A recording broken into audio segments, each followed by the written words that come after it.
सुभाष ने अपने बेटे सुधीर से पूछा, कहाँ से आ रहे हो? सुधीर बोला, दोस्तों के पास बैठा था। आज एक दोस्त का जन्मदिन था, इसलिए आने में देर हो गई। सुभाष ने गुस्से में कहा, झूठ मत बोलो, मुझे पता है तुम एक होटल में थे। तुम्हारे साथ एक लड़की भी थी। तुमने शराब पी रखी थी, इस कारण होटल वालों से तुम्हारा झगड़ा हुआ और उन लोगों ने तुम्हें पीटकर होटल से बाहर निकाल दिया। सुधीर आंख दिखाते हुए बोला, ये मेरी पर्सनल जिंदगी है पापा, आप इसमें दखल ना करें तो आपके लिए बेहतर होगा। अब मैं बच्चा नहीं हूँ, बड़ा हो गया हूँ। मेरी जासूसी करवाना बंद कीजिए।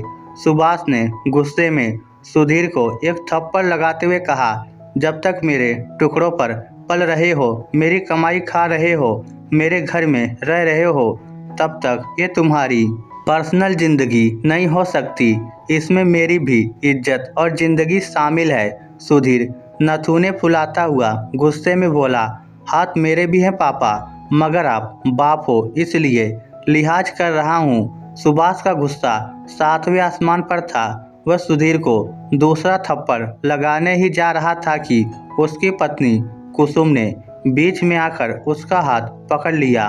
बोली, बेटा बराबर का हो गया है, आपको शर्म नहीं आती? उस पर हाथ उठाते हुए सुभाष अपना धैर्य खो चुका था। दुगने गुस्से में बोला, इसे इतना बड़ा इसलिए किया था कि यह मेरे ऊपर हाथ उठा सके। पत्नी बेटे को पकड़कर उसके कमरे में ले गई। सुभाष काफी देर बाद शांत हो पाया। आज बेटे से उसका मोह पूरी तरह भंग हो चुका था। बेटे को प्यार से समझाकर वह हार चुका था। अब वह समझ गया कि बेटा हाथ से निकल चुका है। सुभाष रात भर यही सोचता रहा कि उसकी परवरिश में कहाँ कमी रह गई। उसके 2 संतान थी, दोनों ही उसका दिल दुखा रही थी। बेटा पढ़ाई में फिसड्डी निकलकर आवारा हो गया था, वहीं बेटी पढ़ाई छोड़ दिन भर मोबाइल में लगी रहती थी। सुबह सुभाष के छोटे भाई का फोन आया, जो गांव में रहकर गरीबी में जी रहा था। बोला, भैया 20,000 रुपये भेज दो, बहुत मुश्किल आन पड़ी है। एक व्यक्ति से उधार लिए थे, अब वह रोज घर आता है और गालियां देकर जाता है। सुभाष बोला, चिंता मत कर छोटे, अभी 50,000 रुपये भेज रहा हूँ। सुभाष ने पहली बार भाई को पैसे भेजे थे। सुभाष की पत्नी ये सब देख रही थी।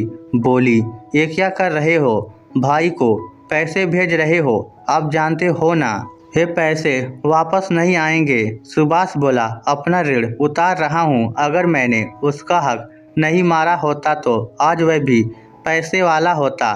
सड़क के पास वाली कीमती जमीन मैंने अपने पास रखी थी और उसे सड़क के दूर घटिया और सस्ती जमीन देकर बहला दिया था।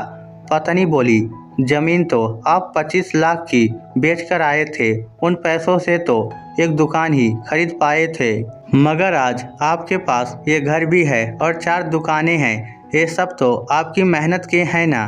सुभाष हल्की मुस्कान के साथ बोला, भाई को 2 लाख की जमीन देकर मैंने 25 लाख की कीमती जमीन पर हाथ साफ किया था। उन्हीं पैसों से धंधा शुरू किया था। बेईमानी के पैसों से बनाई हुई नींव पर कभी महल नहीं बनता। सुभाष आगे बोला, ईश्वर मेरे कर्मों की सजा मुझे दे रहा है। भाई का हक मारकर पैसे वाला बना था, मगर औलाद निकम्मी निकल आई। आज मैं दुनिया का सबसे गरीब आदमी हूँ, मगर अब मैं ज़्यादा पाप का भागी नहीं बनूंगा। कल ही भाई को बुलाऊंगा और 2 दुकानें उसके नाम करके अपने पाप धोने का प्रयास करूंगा। कुसुम गुस्से में बोली, मैं आपको ऐसा हरगिज नहीं करने दूंगी। अपने बच्चों का हक मैं आपको देवर जी को देने दूंगी। सुभाष ने कुसुम की तरफ ऐसे देखा जैसे उसने कोई चुटकुला सुना दिया हो। कुसुम से बोला, सारी प्रॉपर्टी मेरे नाम है, तो क्या करेगी? अगर ज़्यादा चू चपड़ की तो सारी संपत्ति भाई के नाम करके कहीं दूर चला जाऊंगा, फिर अपने बेटे के साथ बाजार में भीख मांगकर पेट भरना। तुम क्या समझती हो मैं इसी औलाद के लिए बेईमानी करके पाप का भागी बनूंगा? जो मुझे थप्पड़ मारने की धमकी देती है, आज मुझे अपनी गलती का एहसास हो गया है। अब मैं सोने जैसे भाई की संपत्ति हड़प कर कोयले जैसी औलाद के लिए छोड़कर हरगिज नहीं जाऊंगा। फिर अगले दिन सुभाष ने वही किया जो उसका दिल चाहता था। अपने भाई को गांव से बुलाया और 2 दुकानें उसके नाम कर दी। साथ में भाई से बोला, दिल पर बोझ मत रखना छोटे, ये दुकानें देकर मैं तुम्हारे ऊपर कोई एहसान नहीं कर रहा हूँ। गांव की कीमती जमीन लेकर मैंने तुम्हारा हक मारा था, समझ लेना ये उसी का बदला है। 1 करोड़ रुपए कीमत की 2 दुकानें पाकर छोटा भाई भाव विभोर हो गया। बोला, आप मेरे पिता समान हो भैया, आपने जो भी किया मेरे भले के लिए किया होगा। भाई को दुकानें देने के बाद सुभाष का मन हल्का हो गया था। उसे लगा जैसे दिल के ऊपर से कोई भारी पत्थर हट गया हो। अब सुभाष ने बेटे को खर्चा देना बिल्कुल बंद कर दिया था। गाड़ी भी छीन ली थी। साफ जवाब दे दिया था कि तू अब बालिग हो चुका है, कानूनन तुम्हारे प्रति अब मेरा कोई फर्ज नहीं बचा।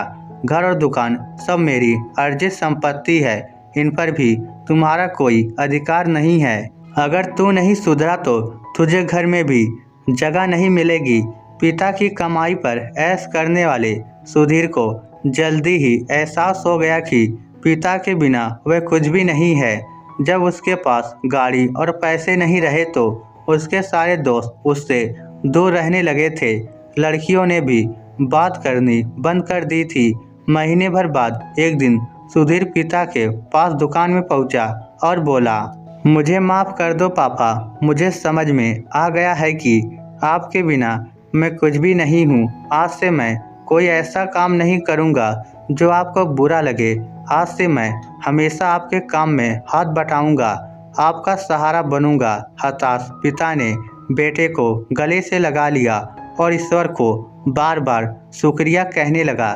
सुभाष को समझ में आ गया था कि जब से भाई को उसका हिस्सा दिया है, जीवन में फिर से अच्छे समाचार आने लगे हैं। उसे पक्का यकीन हो गया कि ऊपर वाला सब देख रहा है। बेईमानी करके इंसान खुश हो सकता है मगर कभी फल नहीं सकता।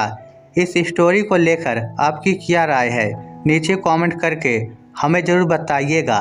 धन्यवाद।